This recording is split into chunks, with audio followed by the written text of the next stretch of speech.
Hi friends, இன்றைக்கி Wednesday. So non veg தான் இருக்கும். இன்றைக்கி வித்தியாசமாக எக் பிரியாணியும் மட்டன் கிரேவியும் செய்யலான்னு சொல்லிட்டு மட்டன் வாங்கிட்டு வந்திருக்கோம். மட்டனை ஃபஸ்ட்டு நம்ம வேக வச்சு எடுத்துக்கலாம். தயிர், அதுக்கப்புறம் கரம் மசாலா, பிரியாணி மசாலா, எலுமிச்சம்பழம் ஒன்று நல்லா ஒரு அரை எடுத்துக்கோங்க. போட்டுட்டு நம்ம இப்போ இதுக்கு மிதக்கிற அளவு தண்ணி வைங்க. ரொம்ப தண்ணி வேண்டாம், ஏன்னா வெளியெல்லாம் வந்துடும். இந்த தண்ணியை நம்ம பிரியாணிக்கு எடுக்கும் போது யூஸ் பண்ணுவோம். அதனால் இது வேஸ்ட் ஆகாது. நீங்கள் முடிஞ்ச அளவு மிதக்கிற அளவு தண்ணி வைங்க. லைட்டாக வேணால் சால்ட் போட்டுக்கோங்க.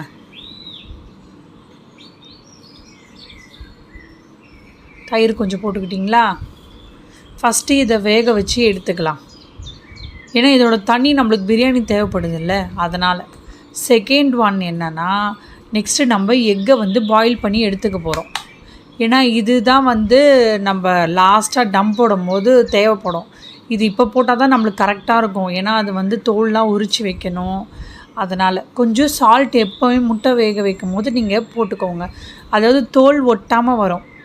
பிரியாணிக்கான தேவைகள் என்னென்னா, வெங்காயத்தை நான் இன்றைக்கி ஃபுட் ப்ராசஸரில் போட போகிறேன். வெங்காயம், தக்காளி, இது ரெண்டும் மட்டும்தான் நான் அதில் போட போகிறேன். இஞ்சி பூண்டு சின்ன ஜாரில் நம்ம போட்டுக்கலாம். இதுலனா ஒரு 2 மினிட்ஸில் எனக்கு ஆனியன் இது ரெடி ஆகிடும். ரெடி ஆகிடுச்சு.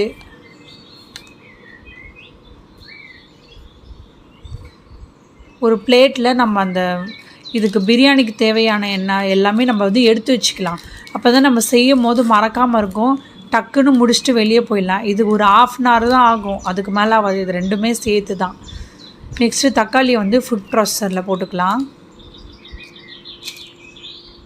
அளவுனா ஒரு 2.5 ஆனியன்னா 2.5 தக்காளி அந்த மாதிரி எடுத்துக்கோங்க. உங்களுக்கு எந்த டேஸ்ட் ரொம்ப பிடிக்குதோ. இதுக்கு முன்னாடி நான் பிரியாணி செய்யும் போது தக்காளியில் மசாலா போடுவேன். இப்போ நான் ஏன் அது போடலைன்னா, நம்ம மட்டன் இதில் அப்படியே போடுற மாதிரி இருந்தால் எனக்கு அந்த மசாலா ஜூஸி டேஸ்ட்டு தேவைப்படும். இப்போ நான் தனியாக கிரேவி செய்கிறதால நான் அந்த மாதிரி போடல. உங்களுக்கு அந்த டைப்பும் பிடிச்சிருக்குன்னா நீங்கள் போட்டுக்கோங்க. நம்ம தக்காளி கட் பண்ணி எடுத்துக்கிறோம்ல, அதில் 1-2 மட்டும் எனக்கு கொஞ்சம் பெருசாக இருந்த மாதிரி இருந்தது. அதனால் அதை கட் பண்ணிக்கலாம் அப்படின்ட்டு தான் இப்போ பண்ணுறேன். இதிலே வெறும் மிளகாத்தூள் போட்டுப்பேன். போட்டுட்டு நல்லா மிக்ஸ் பண்ணி பிரியாணியில் போடும் போது எடுத்துப்பேன்.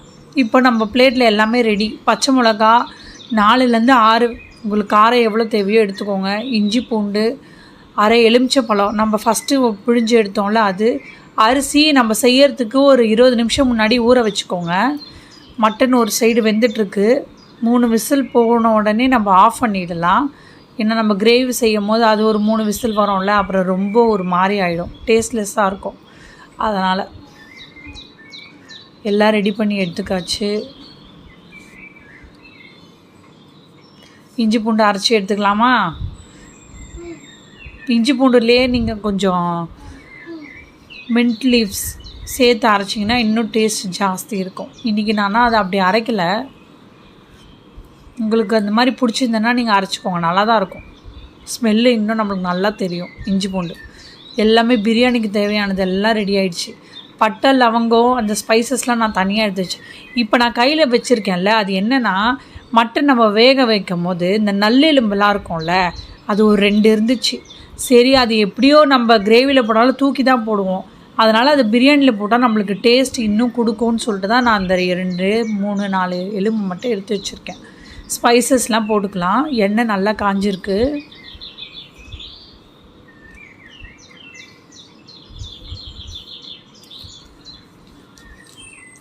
ஆனியன் போட்டாச்சு.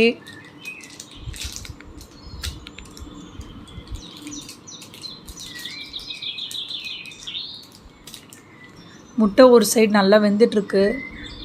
சால்ட் போட்டுக்கோங்க. நம்ம ரோஸ்ட் பண்ணும் போது நல்லா ப்ரௌனிஷாக ஆகும் சீக்கிரமாக. நம்ம ரொம்ப நேரம் கலர வேண்டிய வேலை இல்லை. அதனால தான் நான் அதில் சால்ட் போடுறேன். ஆனியனும் போட்டாச்சு. நெக்ஸ்ட்டு இஞ்சி பூண்டு அரைச்சி எடுத்தோம்ல, அதுவும் ஆட் பண்ணிக்கோங்க.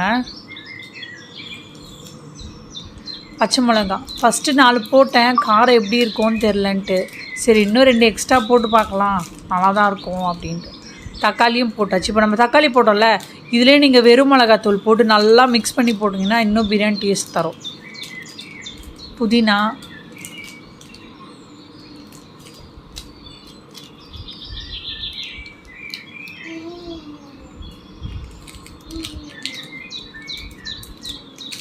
எலுமிச்சைப்பழம்,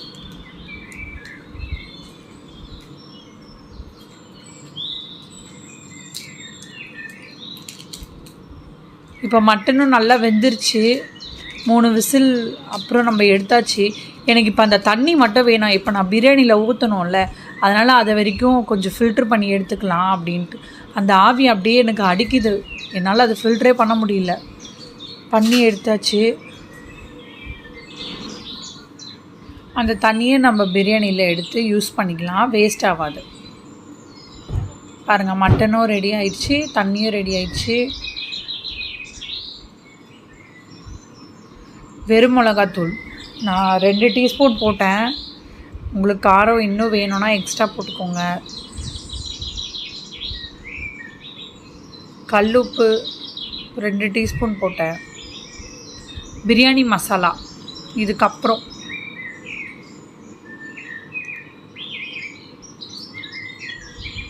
பிரியாணி மசாலா எடுத்து வச்சேன், அது 1 டீஸ்பூன் போட்டுக்கோங்க. நம்ம லாஸ்ட்டாக குக்கரை மூடுறப்போ 1 டீஸ்பூன் போட்டுக்கலாம். நல்லா வாசனையாக இருக்கும் அந்த டம்மில் இருக்கும் போது. நீங்கள் பாருங்கள், இப்போ நல்லா அந்த வெங்காயம் தக்காளி கூட மசாலா அங்கே மிக்ஸ் ஆகிடுச்சு. இப்போது நம்ம முட்டையை வேக வச்சு உரித்து எடுத்துக்கிட்டோமா, இதை நம்ம தனியாக வந்து வறுக்க போகிறோம். வறுத்துட்டு தான் பிரியாணியில் போடணும். வெறும் மிளகாத்தூள் 1 டீஸ்பூன், அதுக்கப்புறம் குழம்பு மிளகாத்தூள்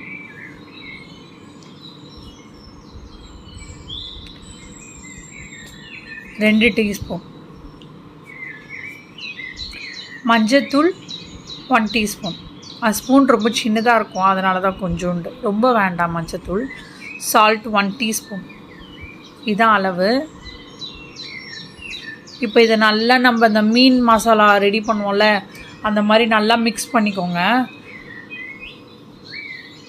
ரொம்ப தண்ணியாக வேண்டாம், கொஞ்சம் திக்காகவே இருக்கட்டும். அப்போ தான் அது முட்டையில் போய் நல்லா மசாலா இறங்கும். இது ஆனால் கொஞ்சம் பார்த்து நீங்கள் மிக்ஸ் பண்ணுங்கள், ஏன்னா முட்டை வெந்திருக்குல்ல, அப்படியே தூள் தூளாக போயிடும். அப்புறம் பிரியாணியில் போடும்போது நம்மளுக்கு இது, அதனால் கொஞ்சம் சாஃப்டாகவே நீங்கள் அதை ஹேண்டில் பண்ணுங்கள்.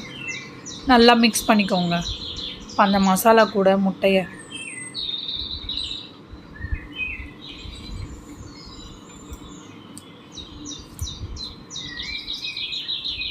சரி, பிரியாணி என்ன இருக்குதுன்னு பார்க்கலாம். தயிர், இந்த மசாலா போட்டதுக்கப்புறம் தயிர் போட்டுக்கலாம். சின்ன சின்னதாக கீரி எடுத்துக்கோங்க, அப்போ தான் இந்த பிரியாணியோட ஜூஸி அப்படியே இறங்கும், நல்லாயிருக்கும். இப்போ ஒரு கடாயில், இப்போ நம்ம மிக்ஸ் பண்ணி வச்சுருக்க கடாயிலே சைடில் எண்ணெய் ஊற்றிக்கோங்க. ஸ்டவ் ஆன் பண்ணி அப்படியே சும்மா இது பண்ணிகிட்டே இருங்க. உங்களுக்கு அப்படியே அதில் இறங்கும், அந்த ஒரு ப்ரௌனிஷாக ஆகும்.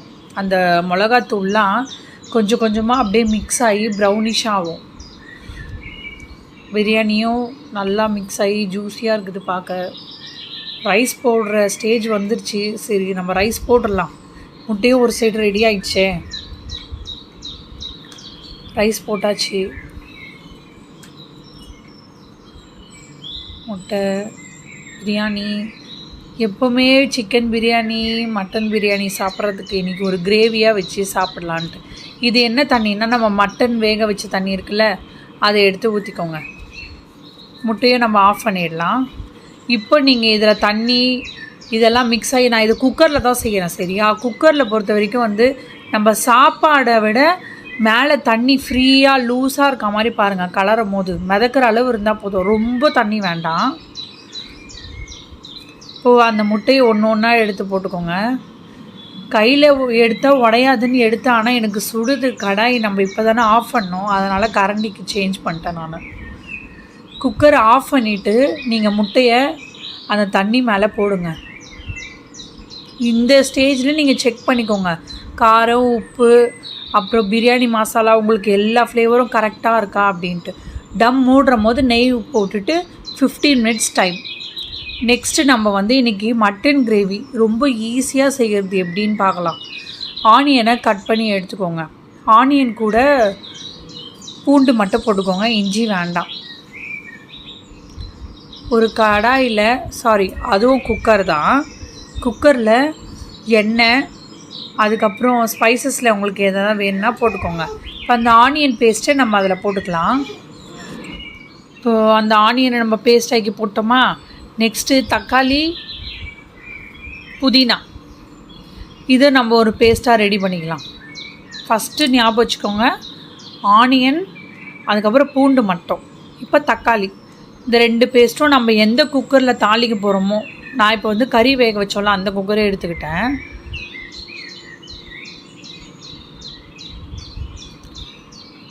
இதிலே கொஞ்சம் வேணால் நீங்கள் மசாலா வேணால் ஆட் பண்ணிக்கோங்க, அதுவும் டேஸ்ட் நல்லா தான் இருக்கும். கரம் மசாலா நான் அப்படியே கொட்டியிருக்கேன். உங்களுக்கு அளவு வேணும்னா நீங்கள் 1 டீஸ்பூன் இல்லை 1.5 டீஸ்பூன் போட்டுக்கோங்க. நல்லா மிக்ஸ் பண்ணிட்டோமா, நெக்ஸ்ட்டு கருவேப்பிலை நம்ம அலசி எடுத்து வச்சுருக்கோம். இப்போ இதை அப்படியே குக்கரை தூக்கி நம்ம அடுப்பில் வச்சிடுறோம். ஆன் பண்ணிக்கோங்க, அவ்வளோதான். எண்ணெய் போட்டு ஒன்று ஒன்றா போடாமல் அரைச்சி ஒரு பேஸ்ட் ஆக்கி, சால்ட்டு 2 டீஸ்பூன் போட்டிருக்கேன். இதுலேருந்து அப்படியே தண்ணி நம்மளுக்கு தனியாக வரணும். ஏன்னா இது பேஸ்ட்டாக இருக்குல்ல, அது தனியாக வரும்போது நம்ம மசாலா ஆட் பண்ணிக்கலாம்.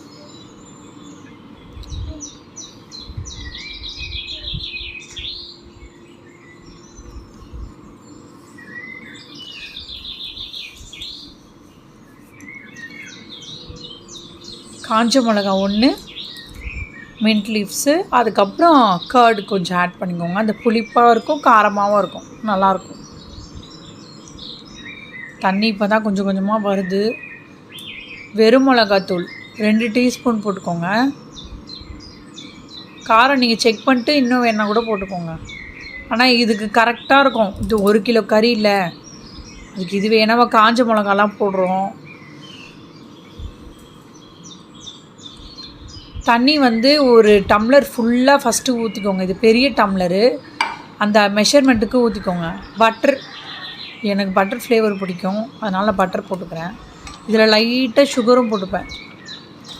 காரம் மிக்ஸ் ஆன ஒரு ஸ்வீட்னஸ் நல்லாயிருக்கும். இப்போ மட்டனை போட்டுடலாமா?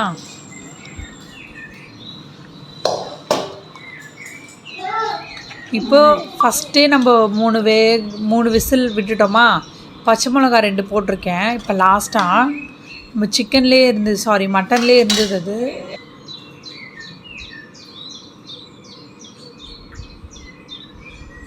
முட்டை பிரியாணி ரெடி ஆகிடுச்சி. ஃபஸ்ட்டு அந்த பிரியாணியில் இருக்க அந்த முட்டையை மேலோட்டமாக நம்ம எடுத்துக்கலாம்.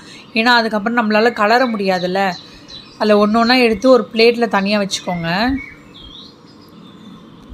எடுத்து வச்சுட்டு நீங்கள் பிரியாணியை நல்லா கலரிக்கோங்க. இதில் வந்து நம்மளுக்கு அந்த மட்டன் தண்ணி அதெல்லாம் ஊற்றினதால தான் பிரியாணி ஃப்ளேவர் நல்லா இறங்கியிருக்கு. பிரியாணியும் ரெடி ஆகிடுச்சி. 3 விசில் விட்டுட்டேன் நான். மட்டன் அதுவும் ரெடி ஆகிடுச்சு. இப்போ நம்ம சாப்பிட வேண்டியது தான். பார்க்குறதுக்கே ரொம்ப நல்லாயிருக்கு. பிரியாணியும் ரெடி. மட்டன் பிரியாணி டேஸ்ட் தான் வருது நம்ம தண்ணி ஊற்றினதால. முட்டையும் தனியாக எடுத்து வச்சாச்சு. மட்டனை 3 விசில் மசாலாலாம் போட்டதுக்கப்புறம் பிரியாணி 15 மினிட்ஸ் ட்ரை பண்ணி பாருங்கள், சூப்பராக வரும். சேனலை சப்ஸ்கிரைப் பண்ணிக்கோங்க.